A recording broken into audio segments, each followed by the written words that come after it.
Genesis chapter 9. And God blessed Noah and his sons, and said unto them, Be fruitful and multiply and replenish the earth. And the fear of you and the dread of you shall be upon every beast of the earth, and upon every bird of the heavens, with all wherewith the ground teemeth, and the fishes of the sea into your hand are they delivered. Every moving thing that liveth shall be food for you, as the green herbs have I given you all, but flesh with the life thereof, which is the blood thereof, shall ye not eat. And surely your blood, the blood of your lives, will I require at the hand of every beast will I require it, and at the hand of every man and at the hand of man, even at the hand of every man's brother, will I require the life of man. Whoso sheddeth man's blood, by man shall his blood be shed, for in the image of God made he man. And you, be ye fruitful and multiply, bring forth abundantly in the earth, and multiply therein. And God spake unto Noah and to his sons with him, saying, And I, behold, I establish my covenant with you, and with your seed after you, and with every living creature that is with you, the birds, the cattle, and every beast of the earth with you, of all that go out of the ark, even every beast of the earth. And I will establish my covenant with you.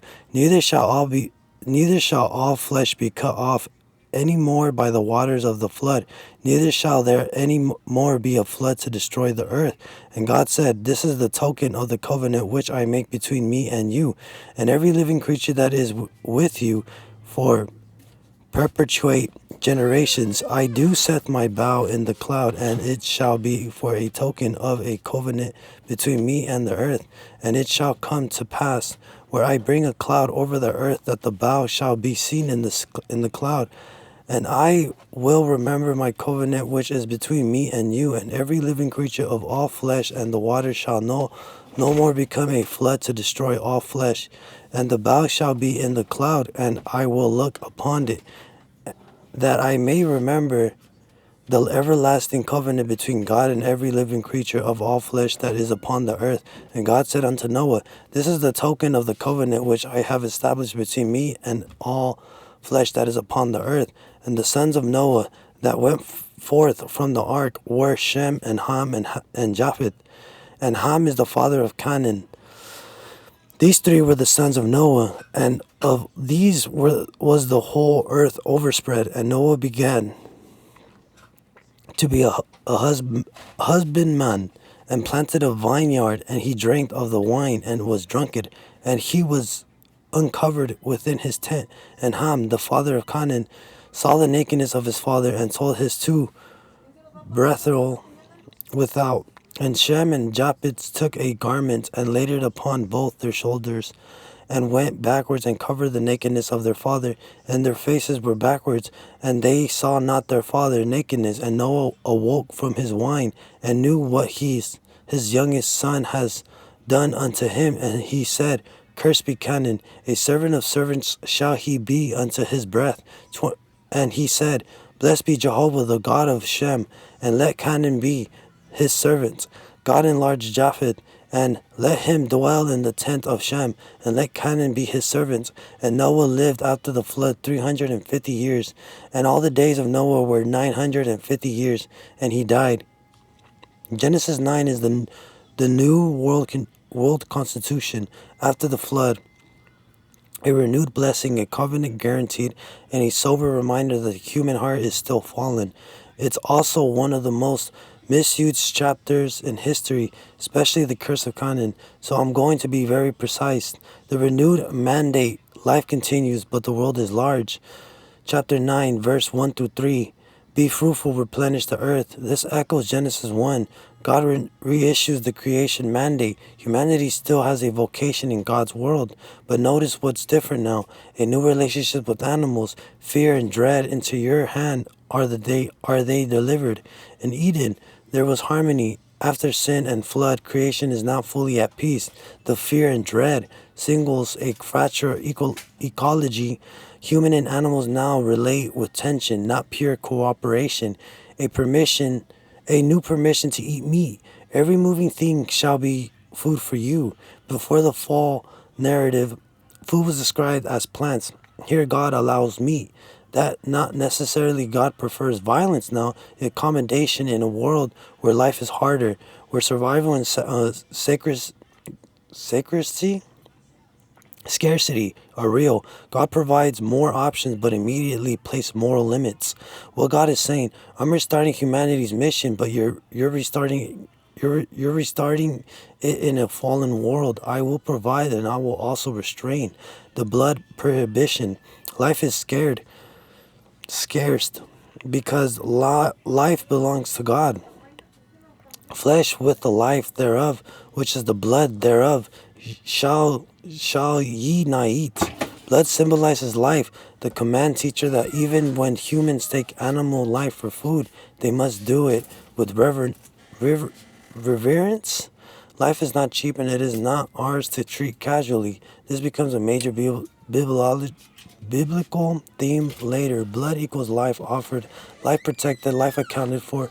What God is saying, you may eat, but you may not become a predator who consumes life without honor.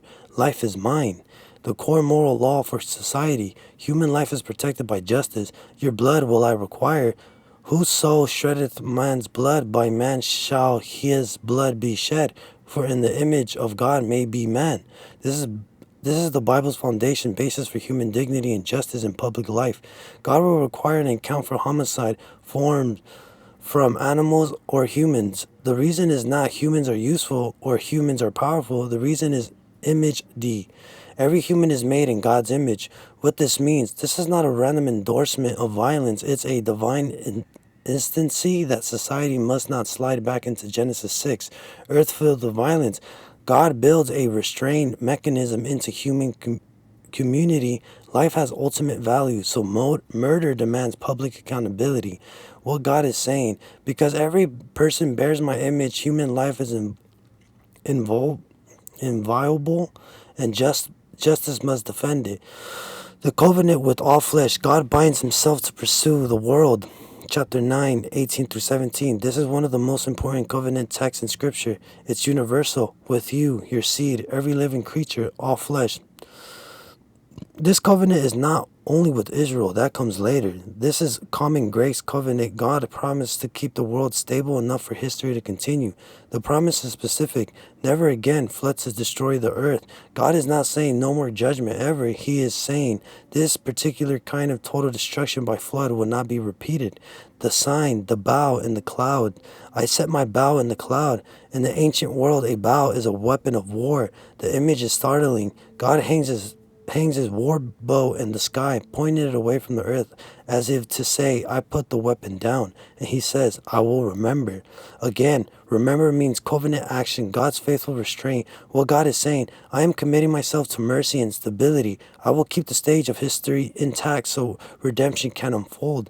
The shock at the end, even after salvation, sin remains. Chapter 9, 18 through 23. Noah is a new Adam figure. He emerges into a cleansed world. He works the ground. He plants a garden like vineyards. He was drunken, uncovered. This is Genesis teaching a sobering truth. A new environment doesn't create a new heart. Even the righteous can fall.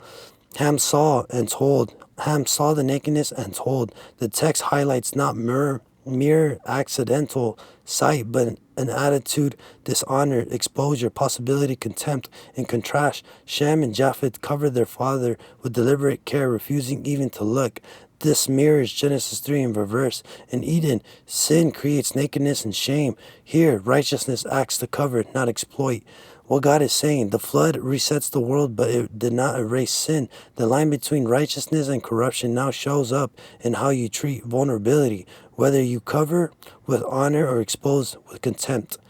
Noah's oracle, blessing/curse as a prophecy of peoples, not a license for racism. Chapter 9, verse 24 to 27. This is the most sensitive part. It is Cam, who is cursed, not Ham. Cursed be Ham. Ham is called father of Ham twice, drawing attention to further history. Genesis is setting up Israel's later relationship with the Canaanites, a people whose moral corruption will be a major theme later in the Torah. This is not about skin color. Nothing in the passage mentions race. Historically, some people twisted this into a justification for enslaving Africans. This is used as a blatant misuse. The text curses Canaanites, not African people. It speaks about servitude among related ancient people, not transatlantic chattel slavery, and the whole chapter grounds human dignity into the image of God, the opposite of racial dehumanization. What the blessing means: blessed be Jehovah and the God. No, blessed be Jehovah, the God of Shem. The covenant line of eventually Abraham, Israel will be especially associated with God's revealed name and worshipped. God enlarges Japheth, dwell in the tents of Shem, a hint of broader inclusion and sharing in Shem's blessings. Many later readers see an anticipation of Genelites sharing in the spiritual inheritance that comes through Israel. Khan, servant, a prophet statement about future subjugation in the region, not a moral instruction to enslave.